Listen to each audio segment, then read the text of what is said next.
Hello everyone, today I am going to open and build this LEGO Speed Champions Formula 1 set, the McLaren F1 team MCL38. So this will be the third F1 from Speed Champions that I built. So without further ado, let's open up and start building.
And I have finished building this McLaren MCL38. I have to admit, even though this is the third F1 car that I built, the body itself has a different, complete building experience, especially the chasis. I was never expecting to build the bottom side of the F1 car like this, and overall, the engine area also have a completely different building experience compared to the Ferrari and also the RB20.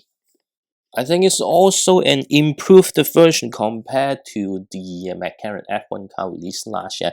Having said that, some of the stickers on this one is particularly frustrating to apply just because they are really small stickers. But overall, the brand logos are going to make any IT fans happy just because there's lots of tech companies logos.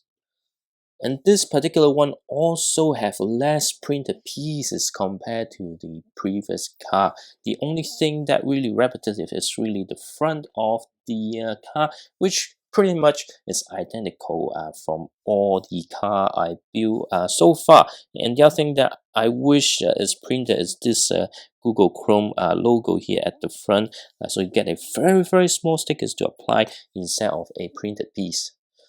Otherwise, it's really a cool updated version of the McLaren F1. So now let's take a look at the minifigure. You can see here is the McLaren driver with the McLaren uniform, and of course you get this McLaren helmet, which is always welcome.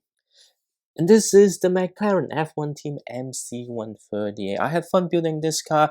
I think I have a great building experience even though this is the third I built, and it's a definitely superior version compared to the one released last year. And plus, you get this cool minifigure as well. Do let me know what you think about this particular Speed Champions F1 car in the comment section below. If you enjoyed this video, don't forget to subscribe to my channel and give this video a like.